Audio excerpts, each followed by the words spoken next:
Hello. Today we're going to discuss some of the most frequently asked questions about living on campus at SIU Carbondale. My name is Crystal Bull, and I'm the Assistant Director of University Housing for Marketing. I'm also a 2-degree alum from SIU, with both degrees in the College of Liberal Arts in Speech Communication, and I lived on campus in my undergraduate years. The first question that we most frequently get asked is, who lives on campus at SIU? So our housing policy does require most students to live on campus during their first year. However, many other students choose to live on campus, and you can read the policy on screen below. Now, there are exceptions to this housing policy. If a student is married, if a student has children, if a student is a veteran of an armed branch of the military. Another exception to this policy is a commuter student. So if you are a student and you live within 60 miles of campus, you may absolutely commute from home to campus. You do need to be living with a parent or a guardian, and you will need to submit a special form in order to be allowed to do this. Now, I will say that some of our commuter students do choose to live on campus so that they can go away to school in their own backyard. Now, we do have something for almost everyone at SIU. We have traditional residence halls. We also have areas that are designated for juniors and seniors. We have on-campus apartments for undergraduate, graduate, and students with families. And then we also offer information for off-campus housing. Now, University Housing does not approve of or inspect or sponsor any off-campus housing. And we do have some fabulous landlords in the community. But we do recommend that you look at resources if you are eligible to live off campus, that you look at resources prior to signing a lease, and these resources are listed on screen. So our next frequently asked question is, how do students contract or apply for on-campus housing? So the quick answer is, once you're admitted, you either contract for a residence hall or you apply for an apartment. You can speak with our contracts office with any questions. If you have not yet made your housing arrangements, the time is now. I'll have some information at the end of the presentation about how to contact us, or you can read this information on our website at housing.siu.edu. The housing contract comes with different things depending on where you live. If you live in the residence halls, this contract is all-inclusive. It comes with a dining plan, it comes with a furnished room, the utilities, the wireless internet, and the cable television. If you live in an apartment on campus, the amenities and the cost vary, so we provide that information on our website. So our next frequently asked question is, how do students get a room and a roommate? So it varies between residence halls and apartments. So in order to get a residence hall room, the first thing a student must do is complete their housing contract. And they must complete this contract in the eligibility period between December 1, 2015 and June 30th, 2016. So again, if you have not yet contracted for housing, I recommend you do so as soon as possible. Students who contract after June 30th may be assigned a room. This depends on availability of space. So room selection dates are posted in the same portal where you do your housing contract. So you would log back into the portal and you would see the day and time when you can select your room. We do have a tutorial on our website, and this tutorial walks you through the steps and how to select your own room. There is one caveat that I need to give all students who are new to SIU. It is very, very likely that you will not get your first, second, or even third or fourth choice in where to live. And this is because current students have been selecting their rooms since last fall, and they get first dibs. So we ask you to be flexible your first year and to go ahead and pick a room even if it isn't your first, second, or third choice. And to keep in mind that next year you'll get dibs before new students. So students who contract after June 30th, if there's enough space available, we will allow you to select your own room. If there is not enough space available, then we will assign a room to you. And we'll make every effort to accommodate requests, but there are no guarantees. Now, there's a note at the bottom of the screen for parents and guardians, And students, this is something that you just might want to opt into for your parents or guardians anyway. We encourage you to add their email address to your contract. And that way, when we send important housing updates, your parent or guardian will also be copied on this information. So getting a roommate. Again, this is for the residence halls only, and we'll talk about apartments in a little bit. So at SIU, we have a pretty cool program. It's called Roommate Finder, and there's two versions of this. There's one version within the University Housing Portal, and that version is for new freshmen at SIU, students who are going to be living in the halls. And there's another version on the SIU Carbondale Facebook app. That's for all SIU students.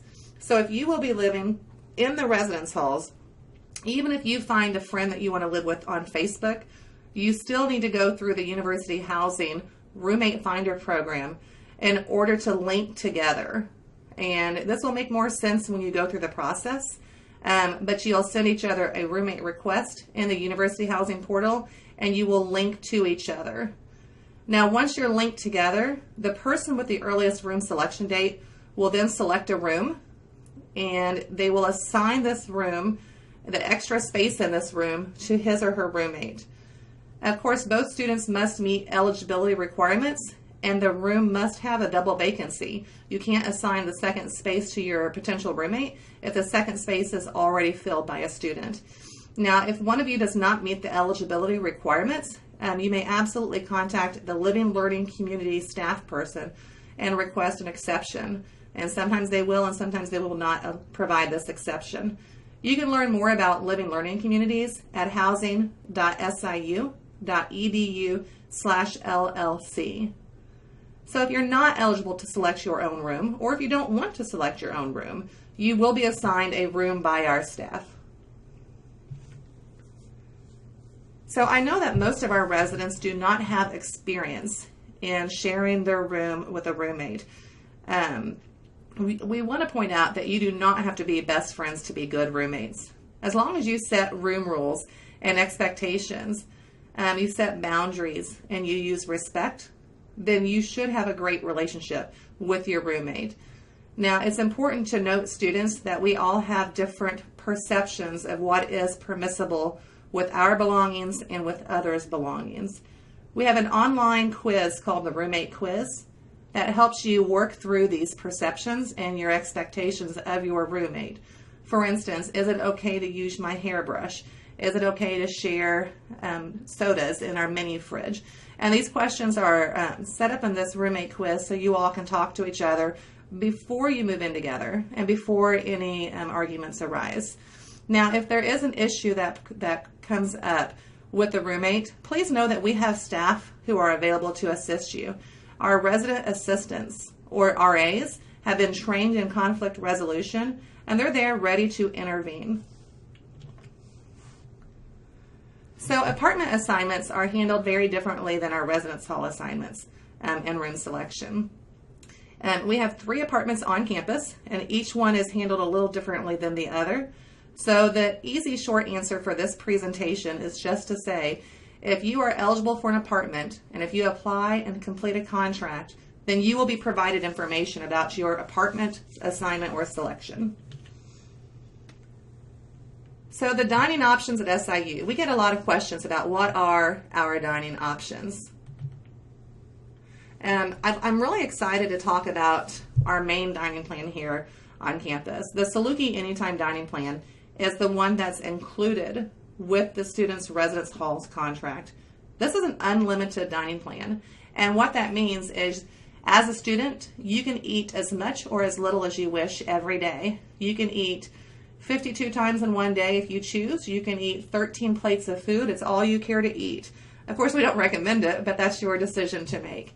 To access your dining plan, you simply walk up to the dining hall entrance and hand the monitor your student ID, and they swipe it, and it shows that you have a valid dining plan.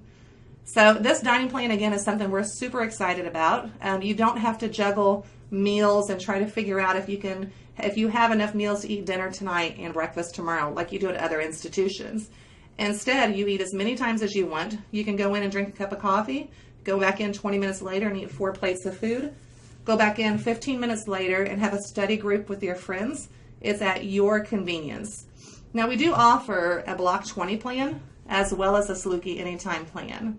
And then the Block 20 plan is available to students who are living in on-campus apartments, junior senior housing, or who are living off campus.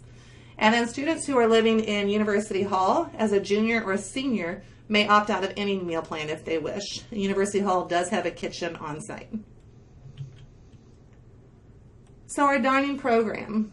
This is not the dining program that we had on campus in the 90s when I lived on campus.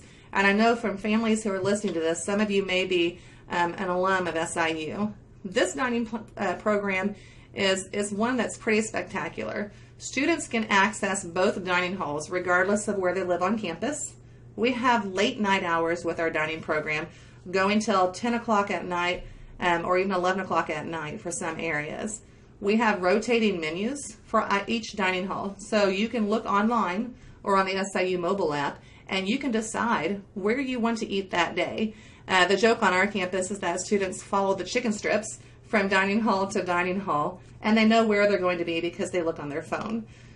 We do have plenty of options. We have home-style cooking, vegan and vegetarian entrees, lighter choices that are a little bit more healthy, soup and salad bars, items that are cooked to order. We even have pasta bars, and this is available every day. We have 3 chefs on staff, a registered dietitian, and a nutrition team, and we're able to work with many students on their food allergies and intolerances.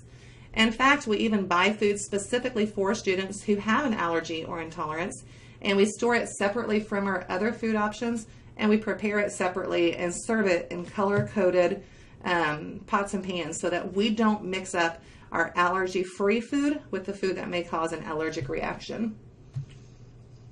So when is move-in? Now, this information is on our website at housing.siu.edu/move-in. But move-in for the residence halls, as shown on screen, it depends if, as a new student, if you have an assignment to a living learning community or if you are in a general area. You can see the dates on here. The times are listed on our website. So Thursday, August 18th is move-in for new students with an assignment to a living learning community. And then Friday, the 19th, is for our remaining new students. Saturday is when our returning students move in.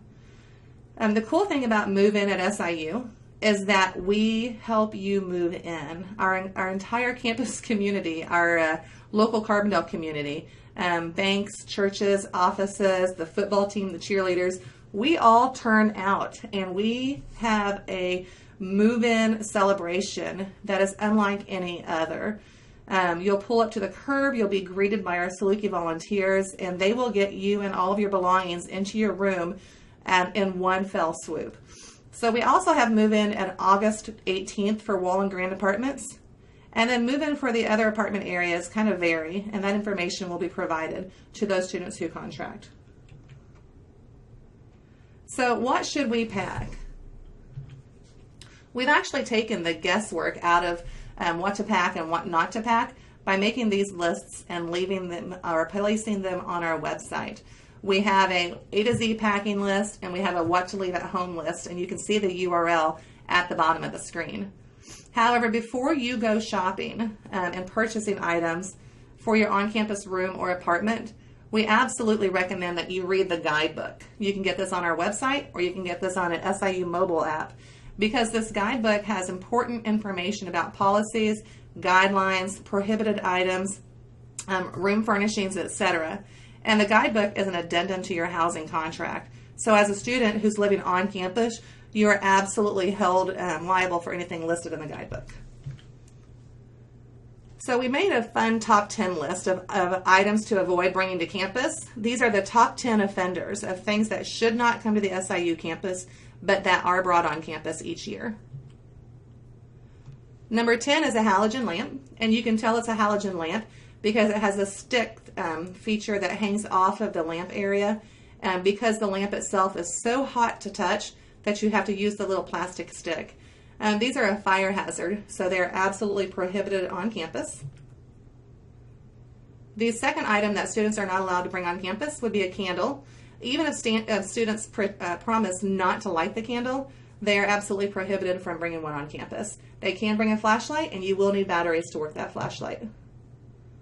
So a toaster, and this is for the residence halls. Students are not permitted to bring a toaster or anything with an exposed coil or heating element, but they can bring a George Foreman type grill and use those in their rooms. So students are not allowed to bring, or should not bring, a sofa, and that is because a regular size sofa will not fit in the room. Now, we have some of the largest rooms in any public institution in the state of Illinois, and we have free lofting kits for our students where you can put your bed on stilts and free up some real estate for a beanbag chair or for maybe a papasan. But a sofa just really doesn't fit in the room, so we recommend strongly that you not bring one. So a booming sound system, it's really not necessary, and it's really not helpful for students to bring an awesome sound system unless they're going to listen to it only through headphones, because we do have noise policies in place here at SIU. So a wireless router, those are prohibited, and they don't work in our facilities, so please do not bring a wireless router. Don't bring anything with you that's going to be used to damage the room. Students are not permitted to paint the room. They should not drill holes in the walls, and duct tape peels the paint off the walls. So instead, we recommend the 3M command strips, and these will take better care of your walls, and they're less likely to mar the surface. Any damage done to the rooms, the cost for fixing that damage is passed on to the students. So splitters and extension cords are not permitted, but you can bring a surge protector. Get one with a longer cord so you can make it wrap around the room if need be.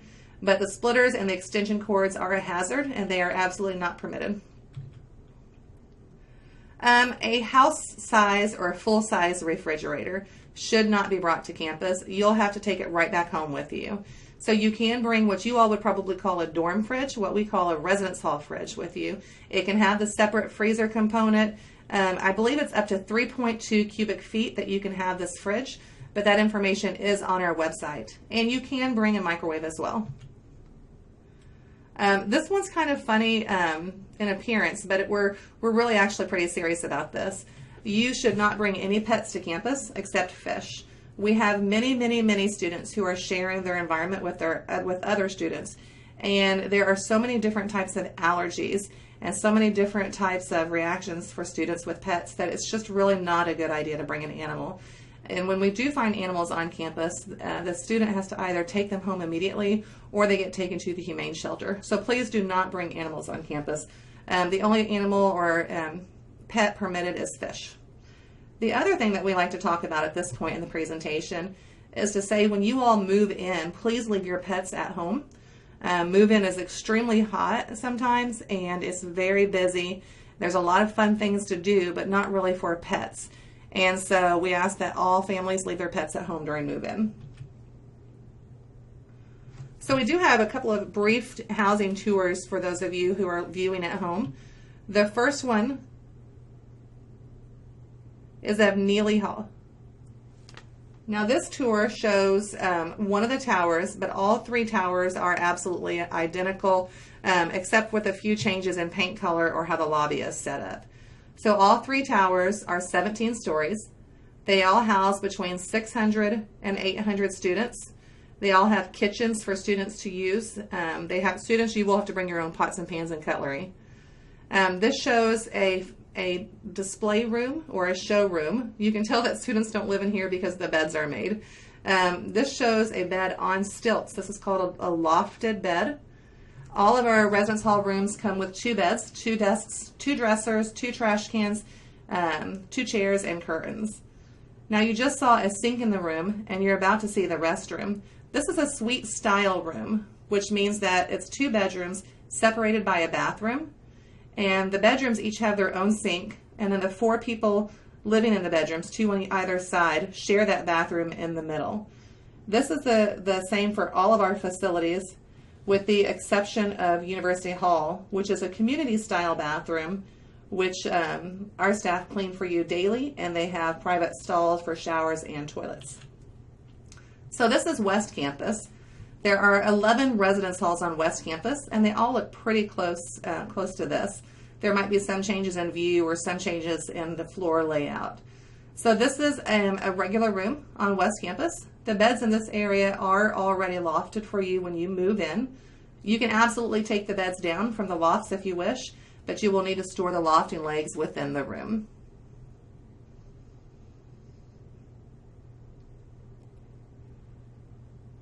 This shows the vanity in the room. Just a reminder that all of our residence halls come with wireless internet, cable television, and that they're all inclusive, including the furniture, the heat, air conditioning, electricity, trash, sewer, water, everything is included. So this next video is of Wall & Grand Apartments. And Wall & Grand Apartments is our newest apartment complex. It cost us $26 million to build this apartment complex. It houses almost 400 students in 3 buildings. It does have a front desk and a mail center. And it also has wireless internet capabilities in all of the rooms and is also all inclusive. Now every apartment in Wall & Grand, whether it's a 2-bedroom apartment or a 4-bedroom apartment, houses 4 students. All of our facilities on campus, our residence halls and our apartments, are eligible for financial aid. So, and then Wall & Grand Apartments shows you a balcony. The first level rooms have a walkout patio. Wall & Grand does have coinless washer and dryer in every apartment, which means students don't have to pay to do laundry. And they do have the full tubs and the full furniture as well. The furniture is convertible. You can raise and lower the bed. And that shows you Wall & Grand Apartments. So if you have any questions today, or if you'd like to complete your housing contract and need some help, our phone number is listed at the bottom of this page. We're at area code 618-453-2301. You can email us at housing@siu.edu, or you can look up information on our website at housing.siu.edu. We're excited that you're looking at SIU as your home away from home, and we're excited to have you living on campus within university housing. And we're here to help you should you have any questions whatsoever. Have a wonderful day. Thank you.